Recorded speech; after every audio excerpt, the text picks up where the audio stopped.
Yo guys, assalamu alaikum. Week 1 of this Learn Arabic program that I'm doing, episode 2. Hope you enjoy this one. It's about family. Il-Aela. Means family. Before we start, I just want everybody to do a little warm-up exercise from the last episode. So, I'm not going to give you the answer, you can just go back to the last episode and see like if you did forget anything. But first question. How do you say hello in Arabic? There's a few ways you can say it. And how do you say goodbye? Okay, just pause the video, give yourself some time to think. Do you have it? Great. Now, say my name is, and then your name in Arabic. Pause the video. Do you think? Do you remember? Great.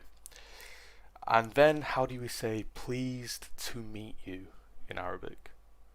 Great. Hope you guys figured that out. Let's move on to the next part of the video. Actually guys, I lied. We're not going to get to the next part of the video because it's like a little tip. In Arabic there's like two kinds of ways to refer to your uncle or your auntie depending on if it's on the paternal side of the family and the maternal side of the family. For example, the maternal uncle and aunt are called khaal and khaala respectively, and the paternal uncle and aunt are called aamm for the uncle and aamma for the aunt. It's kind of like for Desi culture, we have the same thing. So for my uncle from my dad's side I call him chacha, but from my mum's side I'd call my uncle from my mum's side mama. But just, yeah, in case you want something to relate to, it's just like that. Okay guys, this is going to be a vocabulary session where we're just going to learn some words in Arabic, and there's going to be a short pause where you can just say the word after the guy says the word. And yeah, just to get your repertoire of Arabic words down your belt, if that made any sense. Just repeat the words, okay? ابن bint, جد ab,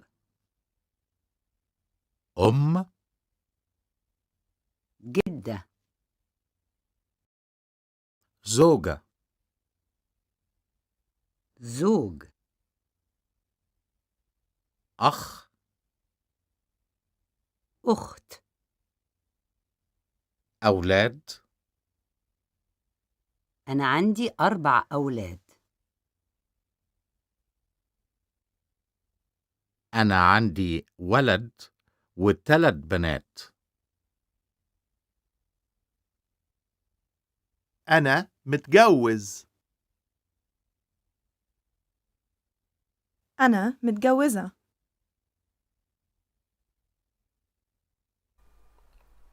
Alright guys, now there's going to be a whole section on numbers that I'm going to test you on. This is kind of unrelated, but still, this is part of the day where you need to learn numbers. 1 2 3 4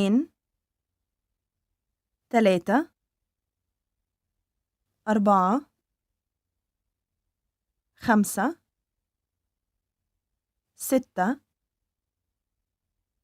7 8 9 10.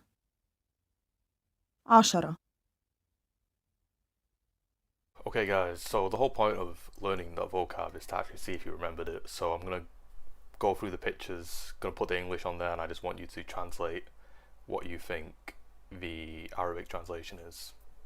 Cool. Feel free to pause it to test yourself and whatnot.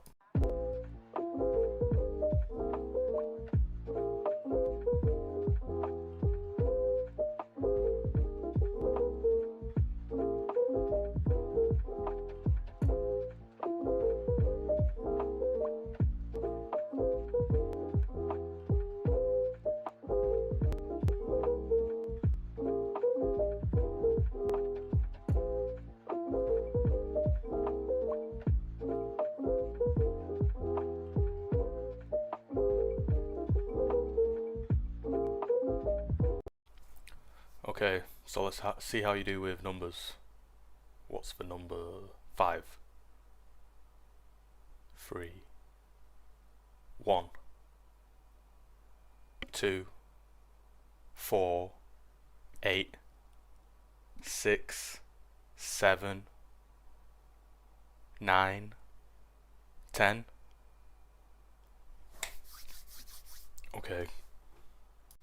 Okay guys, this is going to be like a proper challenge section right now.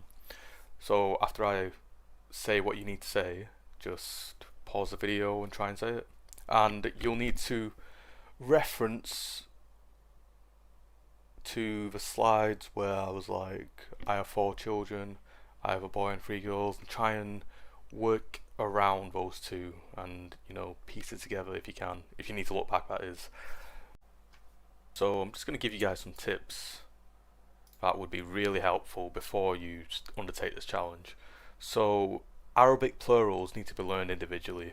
So for example, bint, which if you guys remember it's girl, needs to be banat, and the plural of walad, which is boy, is awlaad, which also means children as well. And when you put a number before this, so like I have 2 boys, it will lose the a at the end. So for example, there's the word Tamaniyah and Tamaniyah, and if we remember, Tamaniyah is the number 8. So if we had 8 girls, it'd be Taman banat, Taman banat. We're getting rid of the a. Taman banat. Okay, so that's another tip I can give you. In Arabic, there's something known as the dual ending, however, and from that phrase that I just said, it doesn't apply to the number 2. So we do not say ana andi Itnan banat. That doesn't make any sense. We'd say bintain. We'd say bintain. We'd say bintain. So we get that ein ending. Bintain. It's more like a, you get the ya and the nun at the end. So it's like the word that bint ends with joining up with y and n. So the correct way to say it would be ana andi bintain. Similarly, for the multiple plural form of son, for example, we have 5 sons, we would say ana andi hamsah awlaad. Ana andi hamsah awlaad. However, for 2 sons, we would say ana andi waladain. Ana andi waladain. Waladain. Ana andi waladain. Okay guys, so we are going to undertake the challenges finally. Hope you took all those tips. I know it was a bit long. Just rewind it, we're on YouTube. The first one I want you to try, after I say it, pause it, give it a shot, look over the resources in this video, is I have 2 boys. Next one is going to be I have 3 children. And pause it. Okay, so this is my answer. Ana andi thalath awlaad. Because I want you guys to remember that you don't say Talatah, which is the number 3. You would say Talatah, because if you use it before the thing you're trying to reference, you're supposed to get rid of the a at the end. So it's Thalath awlaad. Ana andi thalath awlaad. Ana, me. This belongs to me. Andi belongs to. Thalath, 3. Awlaad, it can mean a bunch of boys or your children in general. Finally, the final challenge is I have a brother and 2 sisters. This one might be a bit tricky, and feel free to correct me in the comments if I'm a bit shaky myself. But I have written, pause it, give it a shot yourself. Ana andi akh wa ukhtain. Ukhtain. Ana, me. Andi, have. Akh, a brother. Wa, and. Ukhtain, dual of like 2 sisters. Because remember, we don't say Itnan, Ukht. We'd make Ukht dual, so it'd be Ukhtain.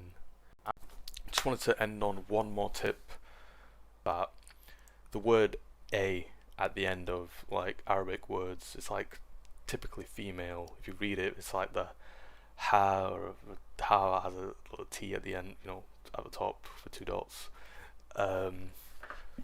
So basically, things can be masculine or feminine, and feminine things always end with an a.